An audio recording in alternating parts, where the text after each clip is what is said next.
우리가 날씨가 너무 무덥지요. 우리 한번 인사합시다. 건강하십시오. 예, 건강하십시오. 예수님의 이름으로 사랑하고 축복합니다. 오늘 주제는 세상이 복음을 거부하는 이유에 대해서 같이 말씀을 나누겠습니다. 왜 사람들이 복음을 거부하고 안 믿는 이유는 무엇이라고 생각하나요?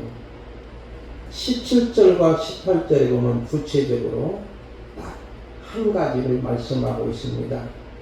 우리 한번 17절, 18절 한번 읽어볼까요? 다 같이 시작. 여러분만 시작.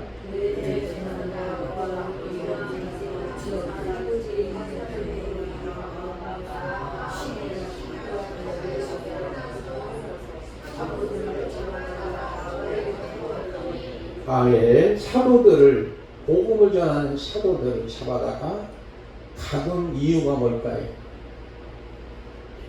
17절에 말씀이 나오죠. 마음에 시기가 가득하다 그랬죠. 마음의 문제인 것을 보여줍니다. 시기가 가득하여 일어나서 사도들을 잡아다가 감옥에 가두는 거예요. 복음을 전하지 못하던. 근데 하나님은 가만히 계실까요? 하나님은 열중시하고 계시지 않습니다.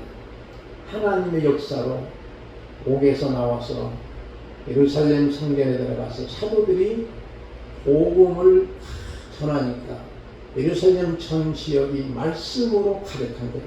말씀으로 가득한 모습을 보게 되는 거지요. 요즘에 안티 기독교인들이 있는 이유는 뭘까요? 믿는 자들의 행동이나 도덕적 수준이 미달되어서 워낙 유선적에서 물론 그런 요소도 조금은 있겠지 없을 수는 없는 겁니다. 그렇지만은 결정적으로 받아들이지 않는 이유는 믿을 때 역시 대부분이 전에는 예수님을 잘 믿었던 사람들인데 지금은 반기독교적인 안티 크리스찬들이에요. 여기에는 시기의 마음이 가득하고 시기와 미움을 주는 것은 대부분이 사탄의 장난입니다. 마귀의 장난이라고 볼 수 있는 것이죠. 대제사장과 사두개인들의 탕파들이 왜 사도들을 가두는가? 사도들이 무슨 범죄하였는가? 아닙니다. 사도들 옥에 가둔 것도 역시 마음의 시기가 가득해서 그랬지요. 왜 이들이 시기하는가? 이 말씀은 지난번에 드렸던 말씀을 다시 한번 봐야 됩니다. 12절부터 16절까지 조금 길지만 우리 김명신 목사님께서 한번 읽어주시면 고맙겠습니다.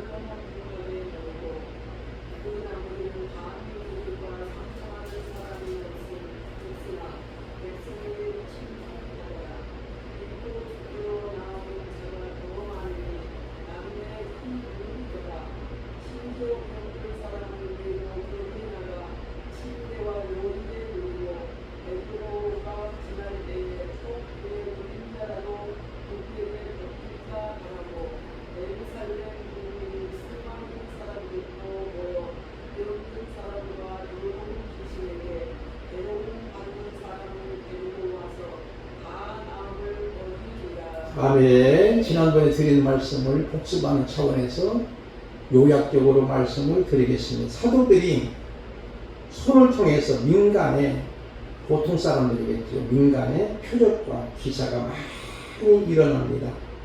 그러므로 믿는 사람들이 다 마음을 같이하여 모이게 되고 그리고 백성이 칭송하게 되고 또 믿고 죽게 나오는 자들이 더 많으니 남녀의 큰 무리가 있었지요. 여기에 대한 시기심입니다. 특별히 그 이하에 있는 말씀 보니까 심지어 병든 사람을 내고 거리에 나와가 침대와 요에 누이고 베드로가 지날 때 혹 그의 그림자라도 누구에게 덮일까 바라고 그림자만 덮여도 낫겠다고 하는 영성을 가졌던 거예요.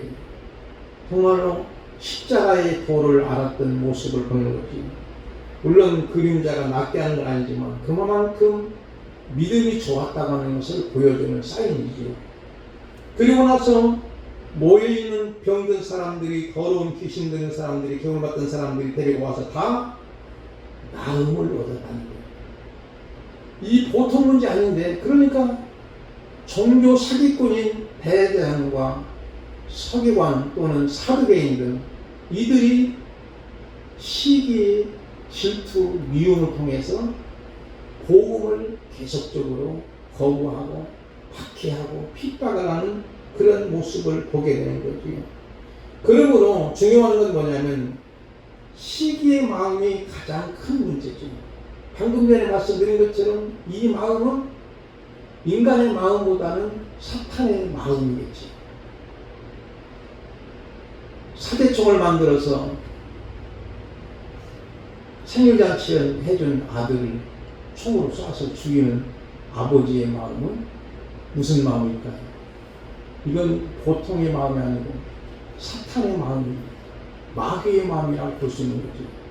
세상이 이와 같이 험악합니다. 어려움에 당하는 거죠. 그런 안타까운 모습 우리가 접하면서 얼마나 이 마귀가 주는 시기의 마음이 무서운가를 우리는 알아야 됩니다. 그래서 세상이 복음을 거부하는 이유는 뭐냐면 많은 사람들이 고침을 받고 복음을 듣고 변화된 그 사람들을 보지 못하고 마음의 시기심 때문에 거부합니다. 복음의 능력이 사도들에게 나타나자 그들을 대대장과 그와 함께한 사두개인들은 생명 없음과 능력 없음이 드러나죠. 그래서 자기들이 유기감과 시기심에 사로잡힌 것들은 사도를 잡아오게 가지고 해치랍니다. 이같이 복음을 가진 교회는 어떤 면에서 거짓자들에게 핍박을 당하게 돼요. 비진리는 진리를 드러내는 것을 싫어합니다. 그러므로 비진리가 지배하는 세상의 교회가 편안하고 안락함을 누리고 있다면 오히려 이것이 유기라고 할 수 있지요. 지금 우리는 어떻습니까? 진리에 대해서 적대적인 세상에 살기 때문에 진리를 선명하게 제시하면 할수록 저항이 따르기 마련이지요. 이러한 핍박 중에도 성도는 신앙을 지키며 승리해야 됩니다. 우리가 찬송가 336장 보면 환난과 핍박 중에도 성도는 신앙 지켰네. 이 신앙 생각할 때에 기쁨이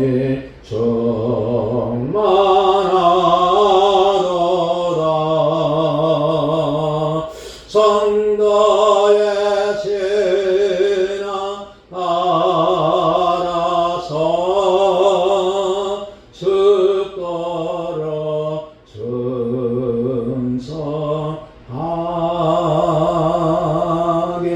충성하겠니. 환난과 핍박 중에서도 성도는 신앙을 지키는 거예요. 성도는 반드시 굳건한 믿음 가운데 믿음을 지키는 줄 믿습니다. 그러므로 저와 여러분이 이 비진리가 판치는 세상, 불법이 판치는 세상, 정말로 권력자가 판치는 세상, 힘 있는 자가 판치는 세상에 우리가 연약자일지라도 그러나 반드시 기억하실 것은 하나님은 저와 여러분 편에 선 줄 믿습니다. 우리가 하나님 편에 서기만 하면 이기는 거예요. 왜? 하나님을 거부할 자가 없는 거예요. 하나님을 대적할 자가 없는 거예요. 하나님을 엿볼 자가 없는 거예요. 그러므로 우리는 중요한 것은 하나님 편에 서야 됩니다. 하나님 편에 서야 돼요. 링컨 대통령 되기 전 링컨이 남북전쟁, 노해방전쟁에서 승리하지 않았습니까? 그때 북한이 어려움을 전쟁터에서 남북전쟁에서 굉장히 어려웠거든요. 힘들거든요. 그러니까 각각 기도합시다. 기도합시다. 하나님께서 우리를 이겨달라고 기도합시다. 맞는 얘기죠. 하나도 틀린 얘기 아니죠. 그런데 링컨이 하는 말이 여보게 국왕, 그렇게 기도하지 말고 우리가 하나님 편에 서게 달라고 기도하세요. 그렇게 해서 결국 그 남북전쟁을 일으켜서 흑인 노예들을 해방시킨 사건입니다. 역사적인 사건이죠.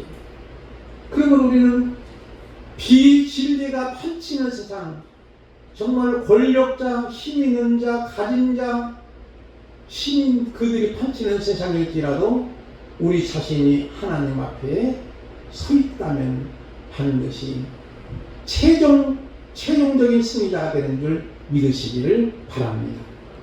두 번째로는 세상이 복음을 거부하는 이유는 뭐냐면 비합리적인 생각 때문이지요. 세상은 합리적인가요? 아닙니다. 온통 비합리적이에요. 지구에 먹고 사는 식량이 제가 들은 기억이 있는데 2배 내지 3배 정도의 먹을 양식이 생산이 된답니다. 그런데 한쪽은 굶어 죽어요. 북한 같은 경우도 굶어가지고 너무나 배가 고프니까 탈구하는 거예요. 특히 아프리카라든가 르완다라든가 우간다라든가 뭐 이런 나라들, 케냐라든가 굶는 거예요. 우리 돈 10,000원만 가지고 일주일 먹고 산다요. 우리는 10,000원 가지면 한 끼 밥 먹기도 어려울 때가 있죠. 근데 10,000원 가지면 일주일을 먹고 살 정도로 그렇게 가난한 나라가 아닌데, 그러면 여러분이 식량이 2배 내지 3배 정도의 생산이 되는데 왜 굶어 죽느냐 이거예요. 이것은 비합리적인 거예요. 비합리적인 사건이에요. 그런데 세상은 교회가 비합리적이라고 하는 거예요. 이상하다는 거지요. 비합리적이라는 거예요. 상식이 안 맞다는 거지요. 18절부터 25절까지 말씀이 길으니까 교독을 해볼까요? 제가 18절 봅니다. 사도들을 잡아다가 옥에 가두었더니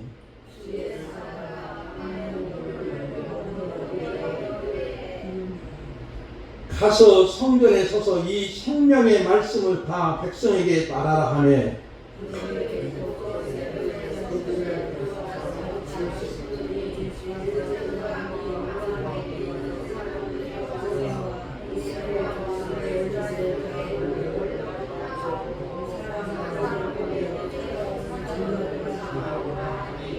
부하들이 가서 옥에서 사도들을 보지 못하고 돌아와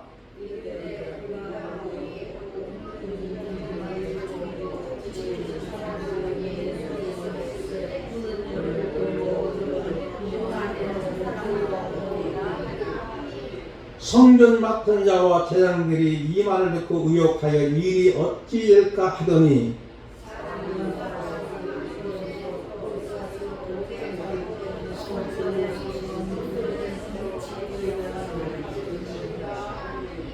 아멘. 지금 대장과 사도계인들이 그들은 종교 권력자예요. 교권주의자예요. 종교를 가지고 먹고 사는 자들이. 그런 자들이 이제는 자기들의 유치가 불안하니까 비합리적이라고 옥에 가두는 거예요. 감옥에 사도들, 베드로를 비롯해서 사도들을 감옥에 가두는, 특히 아마 베드로를 밑에 여러 사도들이 있지 않습니까? 제자들이 가두는 거예요. 복음 전하지 못하도록. 그런데 하나님의 역사를 통해서 어떤 역사가 벌어져요? 보니까 주의 사자가 밤에 옥문을 열고 끌어내어 이르되 가서 성전에 가서 복음의 말씀을 전하라. 그렇게 가서 보니까 그들이 옥이 물리적인 힘으로는 도무지 나올 수 없는 상황이지.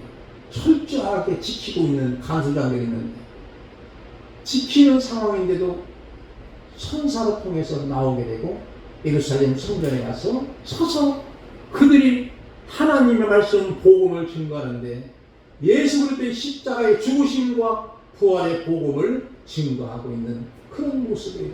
그런 모습이에요. 그러므로 우리는 중요한 것이 뭐냐면 이와 같은 상황은 사람이 할 수 없는 일이라고 인정해야 합리적인데 인정하지 못한 일이 얼마나 비합리적인가요?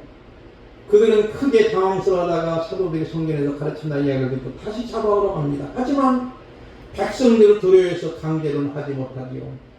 하나님은 교회를 생명의 복음을 전하도록 세우셨습니다. 옥에 갇힌 사도들의 주의 사자가 옥문을 열어주고 생명의 복음을 전하갑니다. 그래서 핍박에도 불구하고 사도들은 새벽부터 성전에 들어가 그들의 사명인 복음 증거합니다. 이것이 하나님 원하시는 교회의 모습이지요. 세상이 비합리적으로 핍박하고 고발할지라도 교회는 생명의 복음을 전하는 거예요. 생명의 복음 증거는 그 누구도 막거나 가둘 수 없다는 것을 보여주고 있는 거예요. 왜? 하나님이 함께 하시기 때문이죠.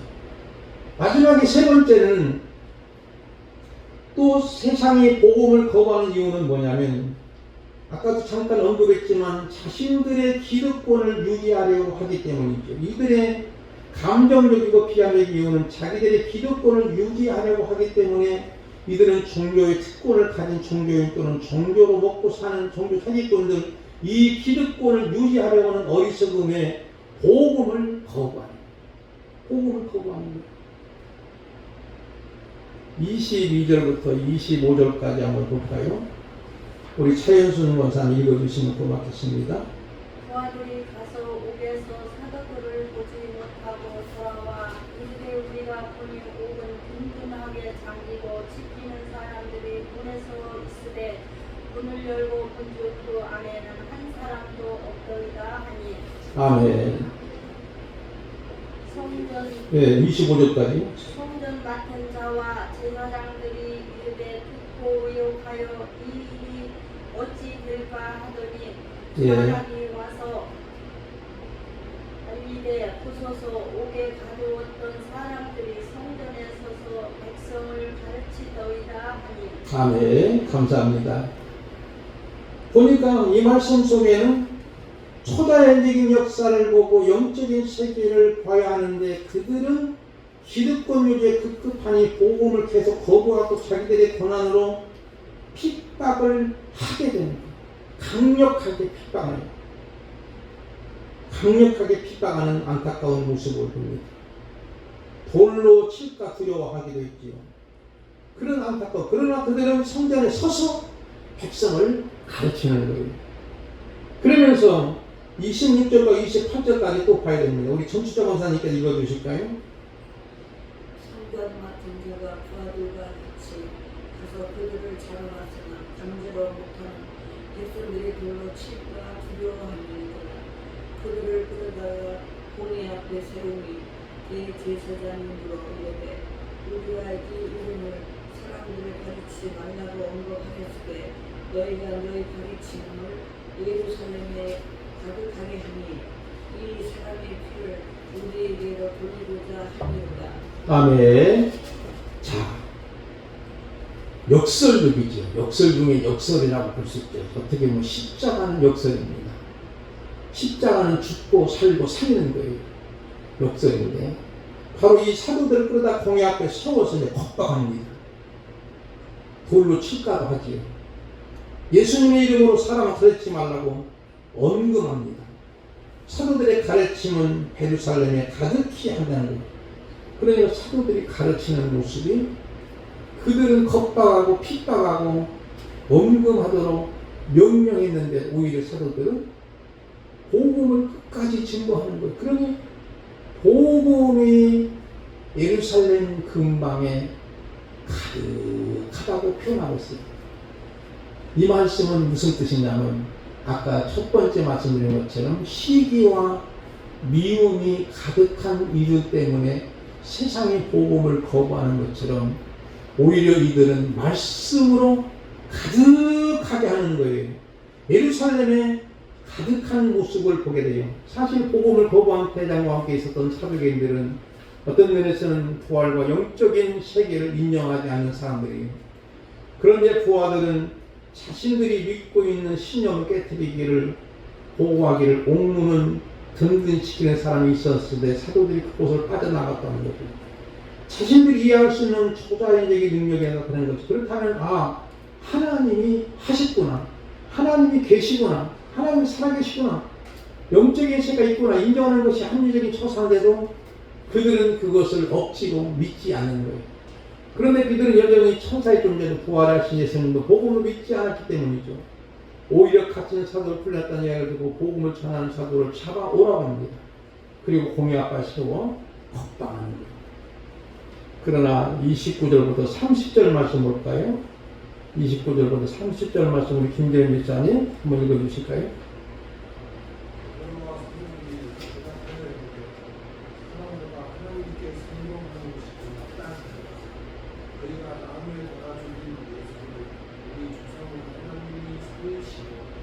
아멘. 베드로와 사도들이 뭐라고 대답하냐면은 이르되 사람마다 하나님께 순종하는 것이 마땅하지 너희들 말에 대해 순종할 필요가 뭐 있겠느냐는 거지. 그러면서 그들이 증거한 복음은 아까 말씀드린 것처럼 너희가 나무에 달아 죽인 예수를 우리 조상의 하나님이 살리시고 그랬잖아요. 우리 하나님이 살리시고 이것은 뭐냐면 십자가와 부활의 복음을 증거하고 있다고 하는 거예요. 그러나 그들은 복음을 거부하는 이 어리석음에 대해 성경은 뭐라고 하냐면 고린도전서 1장 22절, 23절, 24절 한번 우리 권현희 권사님 안 읽었지? 한번 읽어주실까요?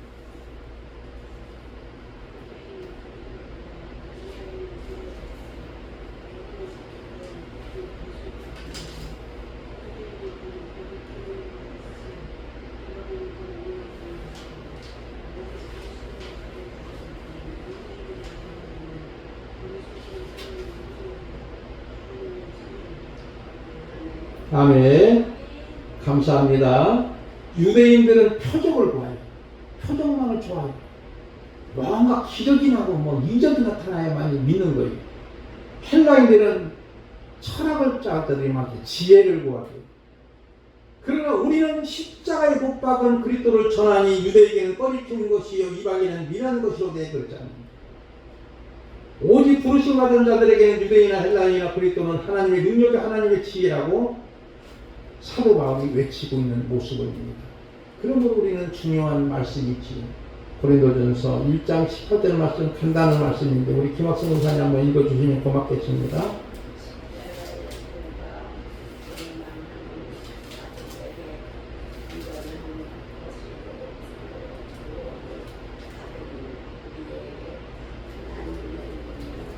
아멘. 감사합니다. 십자가에 두는 멸망하는 자들의 미련한 것이 심고는 우리에게 하나님의 능력이라고 말씀하기로. 바로 이들은 십자가의 도만이 증거하는 거예요. 겁박을 당해도 핍박을 당해도 박해를 받아도 죽음의 위험 속에서도 결국은 복음만을 증거하니 복음이 예루살렘에 가게 돼서 결과적으로 사람을 살리는 역사가 일어납니다. 우리 인간은 생명은 천하보다 귀한 것이지 생명 살리는 운동이 최고의 사명인 줄 믿으시기 바랍니다. 한 사람 한 사람 한 생명 천하보다 귀하기 때문이지요. 천하보다 귀하다는 건 지구 땅덩이보다 귀하다는 건 우주보다 귀하다는 것이고 그런 면에서 우리는 하나님의 역사를 감당하는 것은 한 영혼 구원시키는 거예요. 가깝게는 우리의 가족들, 우리 친구들, 우리의 지인들 주께로 인도할 수 있으면 최선을 다하는 거예요. 그것이 하나님이 최고로 기뻐하는 거예요. 하나님을 기쁘시게 하자 마련하더라도 하나님을 슬프게 할 때가 너무나 많은 거예요. 우리 자신을 보면. 그러므로 우리는 무엇보다도 마지막 부분에 보면 이런 말씀이 나오죠. 제가 이제 읽어드리고 말씀을 맺을까 합니다. 26절부터 32절인데 31절부터 32절만 보겠습니다. 이스라엘에게 회개함과 제사함을 주시려고 그는 누구냐? 예수 그리스도를 오른손으로 높이사, 오른손은 능력 있는 손을 의미합니다.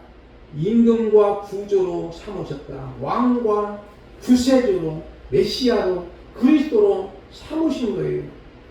우리는 이 일의 증인이요 하나님께서 자기에게 순종하는 자들에게 주신 성령도 그러하니라. 바로 성령의 이끄심을 통해서 이들이 복음을 감당하고 있습니다. 세상은 어차피 비진리가 판치는 세상이고 거짓말이 판칠 수 있습니다. 그렇지만 우리는 그들이 복음을 끝까지 거부할지라도 우리는 담대하게 복음을 증거하는 것이 중요한 거예요. 세상을 복음을 거부합니다. 시기의 마음이 가득하기 때문이죠.